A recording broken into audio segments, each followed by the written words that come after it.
Hello friends, welcome आप सभी का ऑनलाइन क्लासेस में। लास्ट लेक्चर में अपन स्टडी कर रहे थे ड्रिफ्ट वेलोसिटी के डेरिवेशन पे। तो इसका एक्सप्रेशन हमने डिराइव कर लिया था और इसका एक फॉर्मूला आया था drift velocity VD equals to e tau upon M into में E, where E is external electric field. जो अप्लाई किया गया इलेक्ट्रिक फील्ड है ये है। फिर इसी फॉर्मूले को हमने in the terms of potential difference कैसे लिखा था, इलेक्ट्रिक फील्ड को हमने V अपॉन एल लिखा था, ये V अपॉन एल। तो यहां से हमने बोला था कि जो ड्रिफ्ट वेलोसिटी है वो किस पे डिपेंड करती है। अगर आपने external electric field, applied electric field को इंक्रीज किया है तो ड्रिफ्ट वेलोसिटी भी क्या होगी, कंडक्टर जो चार्ज कैरियर है उनकी ड्रिफ्ट वेलोसिटी इंक्रीज हो जाती है। और अगर हम टेम्परेचर को इंक्रीज करते हैं तो टेम्परेचर इंक्रीज होने से रिलैक्सेशन टाइम क्या होगा, डिक्रीज होगा, जिससे ड्रिफ्ट वेलोसिटी क्या हो जाएगी, डिक्रीज हो जाएगी। यहां से आप देख सकते हो कि अगर कंडक्टर की लेंथ को हम इंक्रीज करें तो ड्रिफ्ट वेलोसिटी क्या होगी, डिक्रीज होगी। जनरली अपन छोटे, अगर मान लो वायर छोटा है तो उसके लिए तो नहीं देखते, लेकिन अगर बड़े वायर के लिए अगर लेंथ एल की बजाय अपन 2L ले ले, ठीक है, लेंथ को इंक्रीज कर दे अपन, ठीक है, तो उस केस में आप देखोगे लेंथ इंक्रीज होने पे इलेक्ट्रिक फील्ड की वैल्यू डिक्रीज होगी, जिससे वीडी भी क्या हो जाता है, लेंथ इंक्रीज करने पे वीडी डिक्रीज हो जाएगा। ठीक है, तो यहां पे आप और लिख सकते हो इसी के साथ में कि इफ एल इंक्रीज, एल को अगर हम इंक्रीज करते हैं देन जो ड्रिफ्ट वेलोसिटी है वो क्या हो जाएगी, डिक्रीज हो जाएगी। ठीक है, अब इसके साथ में क्रॉस सेक्शन पे क्या इफेक्ट पड़ेगा वो भी अपन साथ में देख सकते हैं इसको, कि अगर मान लो हमने क्रॉस सेक्शन एरिया को चेंज किया है तो ड्रिफ्ट वेलोसिटी पे क्या इफेक्ट रहेगा, इसको अपन देखते हैं अभी। ओके, तो अगर हम बात करें ए क्रॉस सेक्शन एरिया का, एक कोई कंडक्टर है, ठीक है, तो एक कोई मान लो कंडक्टर है जिसका क्रॉस सेक्शनल एरिया है, क्रॉस सेक्शनल एरिया समझते हो आप, लेंथ के जस्ट परपेंडिकुलर एरिया, इसको अपन बोलते हैं क्रॉस सेक्शनल एरिया। ये एरिया ए है। ओके, अगर मान लो अपन ये कहें यहां हमने इसको कनेक्ट कर रखा है V वोल्ट की बैटरी के साथ, ठीक है, अगर मान लो यहां पर इसकी जो रेडियस है वो सपोज R है, तो यहां अपन लेंथ मान लो इसकी L ले रखी है। तो अगर क्वेश्चन में मान लो ऐसे पूछे कि L ही लेंथ का और लेकिन इसकी डबल रेडियस का अगर मान लो यहां मैं एक कंडक्टर ले लूं तो अब ड्रिफ्ट वेलोसिटी पे क्या इफेक्ट पड़ेगा। ठीक है, तो हमने यहां क्या किया है, R की बजाय क्या ले ली, रेडियस 2R ले लिए, लेंथ वही है। अब आपसे पूछा गया है क्रॉस सेक्शन एरिया, यहां पे आपको पता है भाई ये पहले इसका A था, अब हमने A को बढ़ा दिया, यानी क्रॉस सेक्शन एरिया बढ़ा देने से क्या ड्रिफ्ट वेलोसिटी पे इफेक्ट पड़ेगा। तो इस केस में अपन बोलेंगे यहां पर जो पोटेंशियल डिफरेंस है वो किसका रोल कर रहा है, वो एक तरह से एक पंप की तरह कार्य कर रहा है जो पानी को फ्लो करवाता है। वैसे ही यहां पर देख रहे हैं कि एक धक्का मार रहा है इलेक्ट्रॉन्स को, ठीक है, जो चेंज है नहीं, यहां भी है तो ये भी है, लेंथ कोई चेंज है नहीं, इसलिए अपन बोलेंगे इसमें कोई चेंज नहीं आएगा, पर यूनिट टाइम में इलेक्ट्रॉन्स का जो फ्लो है वो सेम ही रहेगा, क्योंकि धक्का यहाँ पे क्या है, सेम है, ओनली आपने थोड़ा सा बड़ा ही तो लिया है, इसलिए आप देखोगे कि ड्रिफ्ट वेलोसिटी क्या रहेगी, सेम ही रहेगी। तो वीडी यहां क्या रहेगा, सेम रहेगा। बट अगर मान लो हम ऐसा एक कंडक्टर ले ले, ठीक है, अब देखो एक ही कंडक्टर है, यहां तो हमने अलग अलग कंडक्टर की बात की थी, यहां ये कंडक्टर अलग है, ये वाला अलग है, मींस डायमेंशन में अलग है, ठीक है, क्रॉस सेक्शन एरिया इसका चेंज है, लेंथ वही है। यहां आप देखोगे वही कंडक्टर है, इसकी अगर हम बात करें, इसको बैटरी के साथ कनेक्ट किया है, ठीक है, तो यहां आप देखोगे क्रॉस सेक्शन एरिया A1 है और यहां मान लो A2 है। यहां जो ड्रिफ्ट वेलोसिटी की स्पीड अपन मान ले VD और VD1 कह दे, और यहां क्या होगी, VD2, ठीक है। अगर ये VD1 है और ये वाला VD2 है तो आपसे पूछा जाएगा VD1 और VD2 में से कौन सा ज्यादा है। तो यहां तो आप बोल रहे हो कि cross section area same, depend ही नहीं करता क्रॉस सेक्शन एरिया पे, तो इसका मींस दोनों जगह सेम होगी, लेकिन यहां आंसर हमारा कुछ अलग होगा। ये केस है, वो डायमेंशन सेम है, पोटेंशियल डिफरेंस भी सेम है, लेकिन यहां अलग होने के पीछे लॉजिक क्या है कि ये अपन एक ही कंडक्टर का डिफरेंट यहां पर क्रॉस सेक्शन एरिया ले रहे हैं, इसलिए यहां वेलोसिटी है वो चेंज हो जाएगी, तो ड्रिफ्ट वेलोसिटी यहां चेंज हो जाएगी। और ये अपन ने स्टडी कर रखा है, आगे आप देखोगे वैसे एक रिलेशन आएगा कंडक्टर इलेक्ट्रिक करंट और ड्रिफ्ट वेलोसिटी के बीच में अपन रिलेशन डिराइव करेंगे। तो जैसे आपने 11th क्लास में कंटिन्यूटी इक्वेशन स्टडी की थी, ठीक है, AV इक्वल्स टू कांस्टेंट, ए क्या है, क्रॉस सेक्शन एरिया मान लेते हैं अपन, और VD यहां क्या है, इसकी स्पीड है। तो ये कांस्टेंट रेशो है। किसी पर्टिकुलर कंडक्टर की हम बात करते हैं, उसमें एक इलेक्ट्रिक करंट और ड्रिफ्ट वेलोसिटी के बीच एक रिलेशन होता है, I इक्वल्स टू NAEVD। तो किसी पर्टिकुलर कंडक्टर की अगर हम बात करते हैं, ये E यहां लिख देता हूं मैं, किसी पर्टिकुलर कंडक्टर की हम बात करें तो N उसमें पर यूनिट वॉल्यूम में चार्ज के एरिया वो कांस्टेंट होंगे, E इलेक्ट्रॉन पे चार्ज है वो भी कांस्टेंट है, इसका मतलब ये कांस्टेंट हो गया, ठीक है। अब उसमें करंट है वो फिक्स फ्लो हो रही है, तो अपन यहां से कह सकते हैं A और VD का जो यहां प्रोडक्ट है वो भी क्या रहेगा, कांस्टेंट रहेगा। तो ये अपन को यहां से बता रहा है कि जहां पर क्रॉस सेक्शन एरिया, अगर ये आपको पता है A इंटू VD, अगर ये कांस्टेंट है, इसका मतलब क्या हो गया कि VD इनवर्सली प्रोपोर्शनल होगा किसके, A के। जहां क्रॉस सेक्शन एरिया ज्यादा होगा वहां ड्रिफ्ट वेलोसिटी क्या होगी, कम होगी, और जहां क्रॉस सेक्शन एरिया कम है वहां ड्रिफ्ट वेलोसिटी क्या होगी, ज्यादा होगी। तो इन दोनों में से आप देखो तो VD1 ग्रेटर देन VD2। ये ठीक वैसे ही है जैसे अपन पाइप से पानी की फुहार मार रहे हैं, तो अगर आप पानी को, पाइप को अगर दबा देते हो तो क्रॉस सेक्शन एरिया कम हो जाता है, जिससे स्पीड है वो क्या हो जाती है, इंक्रीज हो जाती है। तो यहाँ क्रॉस सेक्शन एरिया कम हो गया, क्रॉस सेक्शनल एरिया कम होने से स्पीड क्या होगी, इंक्रीज रहेगी, और यहाँ क्रॉस सेक्शनल एरिया ज्यादा है इसलिए यहाँ स्पीड क्या होगी, इलेक्ट्रॉन्स की ड्रिफ्ट वेलोसिटी की स्पीड क्या हो जाएगी, डिक्रीज हो जाएगी। तो इस पर्टिकुलर केस के लिए आप थोड़ा सा ध्यान में रखना कि ये डिपेंड कर रहा है, और यहाँ अपन सेम डायमेंशन ले रखे, लेंथ सेम है इनकी, केवल हमने एरिया को डबल किया है, तो ओनली फ्लो को अपन ध्यान में रख रहे हैं। तो इस केस में तो आप देखोगे दोनों में VD की वैल्यू क्या रहेगी, सेम, और इसमें VD क्या रहेगा, डिफरेंट, क्योंकि ये पर्टिकुलर एक कंडक्टर की बात हो रही है। तो इसको भी आप नोट कर लेना या फिर अपने माइंड में रखना इसको, ठीक है। आज अपन स्टडी करेंगे mobility of charge carriers, okay.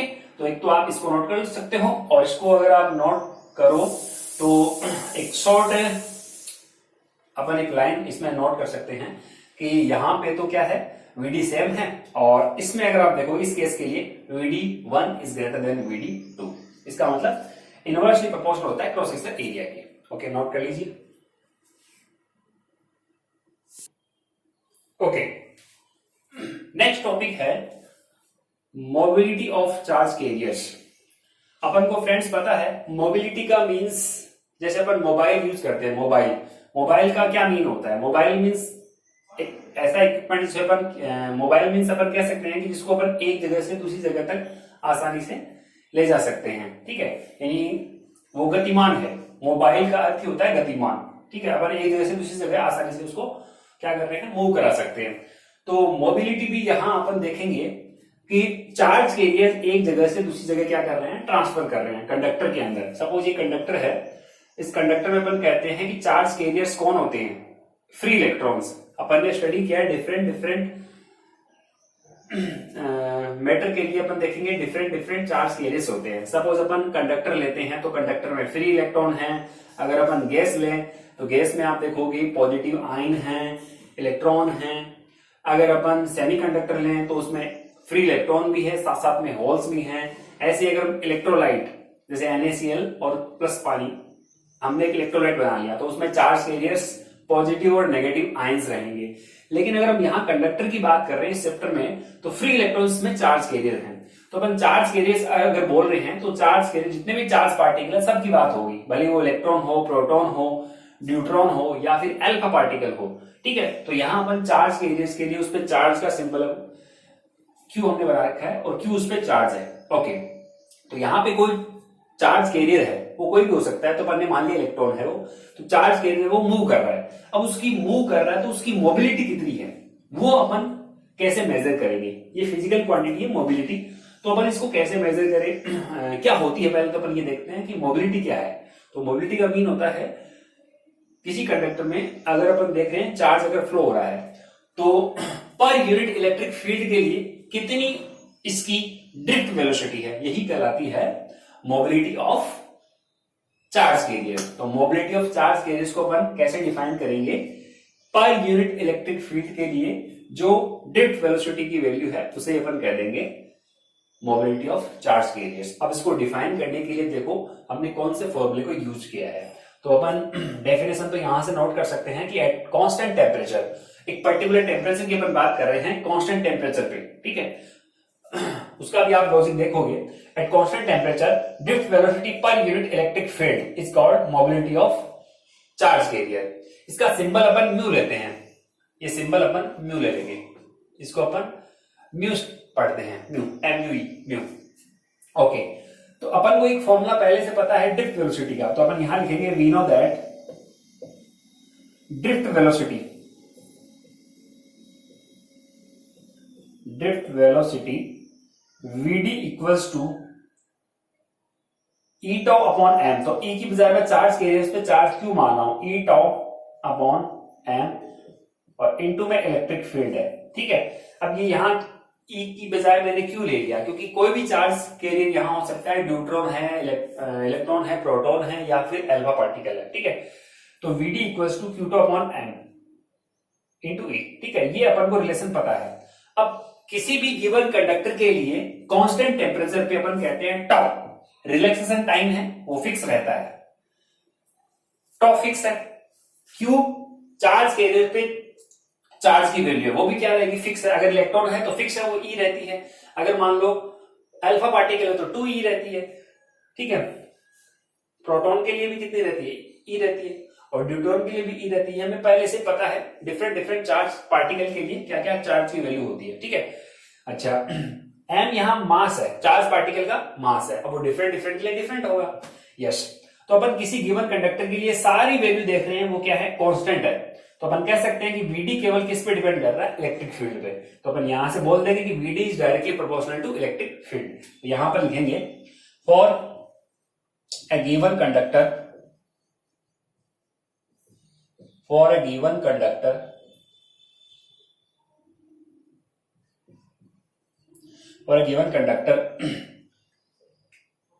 यहां से अपन लिखेंगे टॉ क्या रहेगा, फिक्स रहेगा, टॉ इज कांस्टेंट। टॉ क्या होता है, रिलैक्सेशन टाइम होता है, जो किस पे डिपेंड करता है, टेम्परेचर पे। तो टेम्परेचर हमने पहले ही बोल रखा है कांस्टेंट है, ठीक है। For a given conductor toe is constant and Q, Q क्या है, चार्ज है, तो वो भी क्या है, कांस्टेंट, ठीक है। चार्ज क्यू यहां लिख देते हैं, चार्ज क्यू कॉमा, एम क्या है, मास, मास एम, ठीक है। ये भी क्या रहेंगे, कांस्टेंट।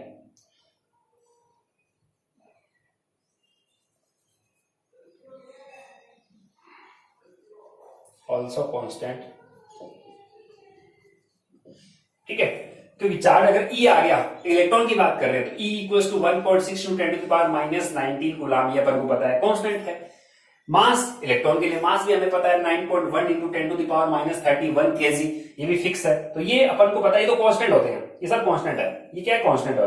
और टॉ क्या है, टॉ कांस्टेंट रहेगा कब, टेम्परेचर कांस्टेंट है और अपन को एक कंडक्टर दिया गया, मान लो आपको ये दे दिया भाई, ये कॉपर का है, तो ये कॉपर का है और फिक्स रूम टेम्परेचर की अपन बात कर रहे हैं, तो उसके लिए टॉ क्या है, फिक्स है। एवरेज रिलैक्सेशन टाइम अपन पहले इसको डिफाइन कर चुके हैं, तो ये कांस्टेंट है, ठीक है। तो क्यू कांस्टेंट, टॉ कांस्टेंट, एम कांस्टेंट, मींस ये पूरा ही क्या हो गया, ये टर्म क्या होगी, कांस्टेंट होगी। तो VD केवल किस पे डिपेंड कर रहा है, देयरफॉर यहां से अपन लिख सकते हैं कि VD is directly proportional to electric field. अब साइन ऑफ प्रोपोर्शनलिटी अपन यहां से हटा देते हैं, तो ये आप देखोगे VD इक्वल्स टू क्या आएगा,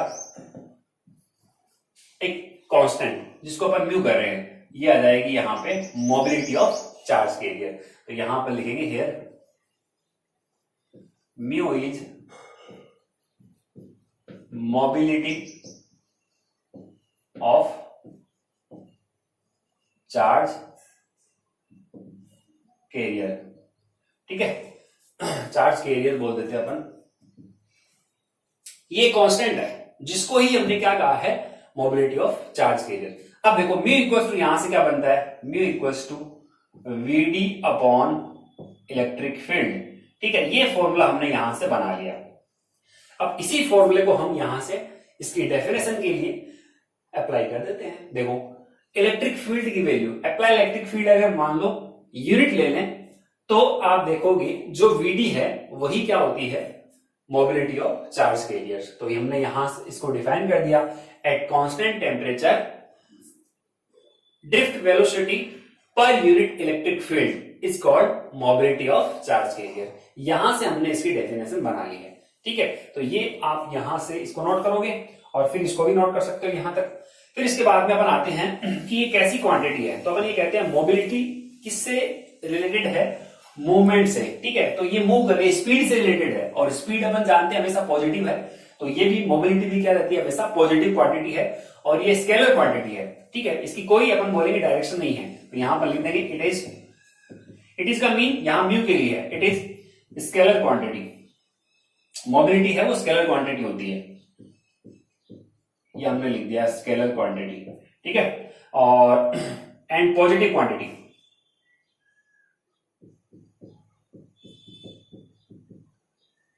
स्केलर एंड पॉजिटिव ऐसे लिख दो, scalar and positive quantity. Quantity का मीन होता है जिसको अपन मेजर कर सकते हैं, ठीक है। फिजिकल क्वांटिटी जिसमें अपन स्टडी करते हैं, फिजिकल क्वांटिटी उसका मीन होता है जिसको मेजर किया जा सकता है, तो ये अपन बोल देंगे यहां से पॉजिटिव क्वांटिटी होगी।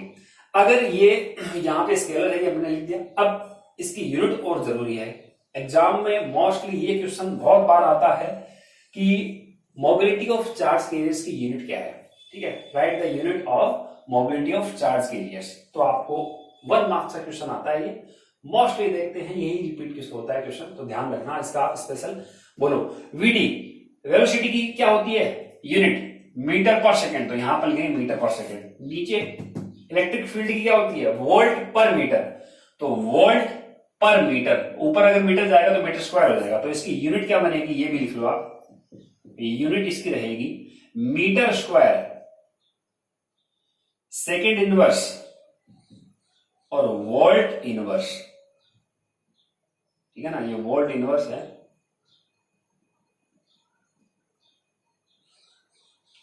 ये यूनिट इसकी रहेगी -1, ठीक है।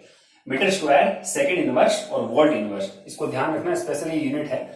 अब इसकी डायमेंशन अपन और लिख देते हैं कि डायमेंशन क्या रहती है, डायमेंशन बोलिए भी डायमेंशन क्या होगी। तो डायमेंशन हमें निकाल सकते हैं यहां से फॉर्मूले से। वेलोसिटी की डायमेंशन क्या होती है, L1T-1। वेलोसिटी की डायमेंशन अपन को पता है। इलेक्ट्रिक फील्ड क्या होता है, फोर्स अपॉन चार्ज, यही तो होता है electric field, force upon charge. तो फोर्स की क्या होती है डायमेंशन, फोर्स की डायमेंशन होती है M1L1T-2, और चार्ज जो ऊपर जाएगा यहाँ A1T1। अब इसको सोल्व कर सकते हो आप।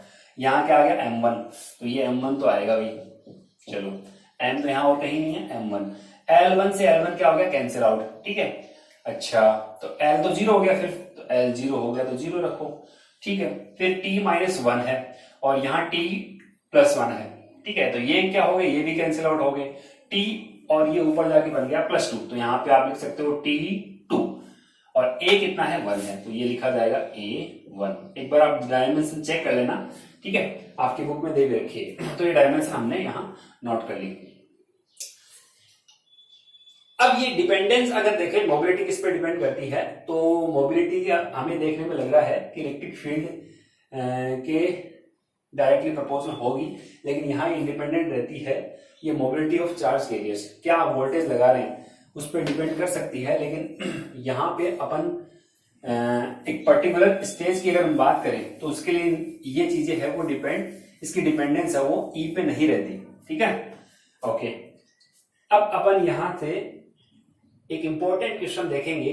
3 चार्ज पार्टिकल आपको देंगे और पूछा जाएगा किसकी मोबिलिटी ज्यादा है। ये भी क्वेश्चन आता है आपको, इलेक्ट्रॉन दे दिया, ठीक है, इलेक्ट्रॉन, प्रोटॉन और अल्फा पार्टिकल, ठीक है। तो ये आपको पता ही होगा पहले चार्ज पार्टिकल्स के बारे में, इन पे चार्ज क्या क्या होते हैं। जैसे अगर आपसे पूछे इलेक्ट्रॉन की बात करते हैं अपन, ठीक है, तो इलेक्ट्रॉन पे अगर देखें चार्ज कितना होता है, मास कितना होता है, ठीक है। तो ये चार्ज हो गया, ये मास हो गया। तो इलेक्ट्रॉन पे चार्ज कितना होता है, ई, मास कितना होता है इलेक्ट्रॉन का, एमई, ठीक है। प्रोटॉन की अगर हम बात करें, प्रोटॉन, तो प्रोटॉन पे चार्ज होता है ई, इलेक्ट्रॉन पे चलो मान लो -e है, लेकिन इसकी क्वांटिटी तो ई रहती है, और प्रोटॉन पे +e हो गया, मास प्रोटॉन का mp, ठीक है। और अगर हम देखें ड्यूट्रॉन की, ठीक है। तो अगर आप देखोगे ड्यूट्रॉन जिसपे प्लस ई चार्ज रहता है, मास है वो डबल होता है प्रोटॉन का, ठीक है। और अल्फा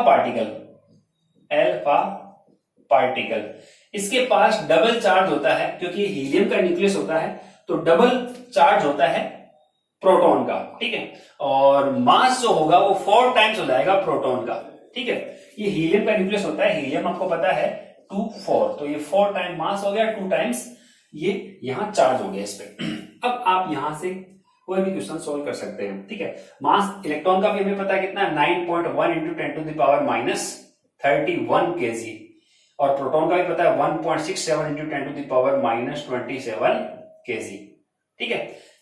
अब क्वेश्चन क्या है, 3 पार्टिकल है आपके पास, तीनों में से किसकी ज्यादा है, या मान लो 4 चौथा न्यूट्रॉन भी ले सकते हैं अपन, तो इन चारों में से सबसे ज्यादा मोबिलिटी किसकी रहेगी, ठीक है। तो आप यहां से देख सकते हो मोबिलिटी का एक फॉर्मूला यहां से भी डिराइव कर सकते हैं, इसी वाले पोर्शन को तो हमने म्यू कहा है, ठीक है। तो इसका मतलब यहां आप ये भी लिख सकते हो equals to Q tau upon M, ठीक है। ये फॉर्मूला मोबिलिटी के लिए भी होता है, ठीक है, ये भी है और ये भी है, ओके। तो अब यहां से देखो तो म्यू है वो किस पे डिपेंड कर रहा है, देख सकते हो कि मास किसका ज्यादा है, मास पे डिपेंड कर रहा है, चार्ज पे डिपेंड कर रहा है, ठीक है। तो यहां टॉ तो पर्टिकुलर किसी कंडक्टर के लिए कांस्टेंट है। अब चार्ज के एरिया देखते हैं अपन, या मान लो कंडक्टर की बजाय कोई और आपको मेटल के साथ कंपेयर करा रहा है, या आपको पर्टिकुलर चार्ज पार्टिकल दे रखे हैं, ठीक है। तो अगर हम बात करें इन तीनों की, ठीक है, चलो अपन 3 पार्टिकल दे रखे हैं, क्वेश्चन आया हुआ है वो अपन देख लेते हैं। वो क्वेश्चन क्या था, आपको चार्ज पार्टिकल दे दिए, इलेक्ट्रॉन, प्रोटॉन और अल्फा पार्टिकल, ठीक है। इन तीनों में से किसकी, या इसको आपको असेंडिंग ऑर्डर में इसको सेट करना है कि मोबिलिटी है वो इंक्रीज हो रही है उस ऑर्डर में, ठीक है। तो अपन देखिए सबसे कम असेंडिंग अगर देखना है तो सबसे कम किसका है, तो सबसे कम उसका होगा जिसका मास सबसे ज्यादा हो, ठीक है। और चार्ज पार्टिकल की हम देखें चार्ज क्या हो, कम हो, लेकिन यहां अगर हम देखेंगे तो एक फैक्टर, ये वाला रेशो अगर आप देखोगे क्यू टाउ अपॉन एम, और यहां क्यू टाउ अपॉन एम, और ये देगा क्यू टाउ अपॉन एम, ये इलेक्ट्रॉन के लिए, ये प्रोटॉन के लिए, और ये अल्फा के लिए, ये इलेक्ट्रॉन के लिए, प्रोटॉन के लिए, अल्फा के लिए। अगर आप इनका रेशो देखोगे तो चार्ज तो यहां पे कितना है, इस पे ई है, टाउ टाउ तो भाई कैंसिल होगा, सबके लिए सेम है, ठीक है।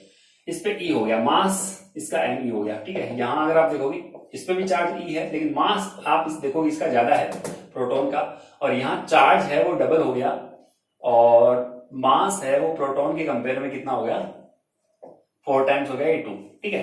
अब आप देख सकते हो आसानी से, बोलो ई भी यहां अगर आप देखोगे कैंसिल हो रहा है सब में, ठीक है। तो अब ओनली रेशो क्या रह गया है, अब आप देख सकते हो यहां 2 है, यानी यहां 1, ये अगर रेशो आया है एम ई, और ये एम पी है और ये एम पी। अगर हम देखें तो इलेक्ट्रॉन का मास बहुत कम है, मास कम है तो इसकी मोबिलिटी क्या होगी, सबसे ज्यादा, यानी ये इनवर्सली प्रोपोर्शनल होता है किसके, मास के। जिसका मास सबसे कम होगा मोबिलिटी उसकी ज्यादा होगी, मास इसका ही सबसे कम है तो मोबिलिटी इसकी सबसे ज्यादा है, ठीक है। तो सबसे ज्यादा मोबिलिटी किसकी, इसकी। अब इन दोनों में मास किसका ज्यादा है, इन दोनों में यहां 2 एम आ रहा है, इसके कंपेयर में यहां 4 है, लेकिन अपन देखिए इसको सोल्व किया हमने तो यहां इसके कंपेयर में यहां 2 आ रहा है, तो आप देखोगे इसकी मोबिलिटी क्या रहेगी, और भी कम रहेगी, क्योंकि यहां मास का वेक्टर वो ज्यादा रहेगा। तो सबसे ज्यादा जो रहेगी वो मोबिलिटी इसकी, और सबसे कम जो रहेगी वो इसकी रहेगी, ठीक है। तो आप इसको असेंडिंग ऑर्डर में लिख सकते हो, या किसी भी ऑर्डर में लिख दो, वो मैं यहां नोट कर सकते हो। तो मैं यहां लिख देता हूं सबसे कम किसकी रहेगी, अल्फा पार्टिकल की, फिर उससे ज्यादा किसकी रहेगी, प्रोटॉन की, और फिर सबसे ज्यादा जो रहेगी वो किसकी रहेगी, इलेक्ट्रॉन की मोबिलिटी रहेगी। तो इसको भी आप नोट लगा के नोट कर लेना, ओके। तो ये कुछ मोबिलिटी के बारे में हमने आज स्टडी किया। अगली क्लास में अपना स्टडी करेंगे relation between electric current and drift velocity. तो डियर स्टूडेंट्स, आप इसको नोट कर सकते हो, मोबिलिटी ऑफ चार्ज के लिए यहां से नोट करना स्टार्ट करोगे और इसको यहां तक नोट करो। तो अगली क्लास में अपन फिर आपके लिए कुछ क्वेश्चंस और डेरिवेशन के साथ हाजिर होंगे। Okay, thank you.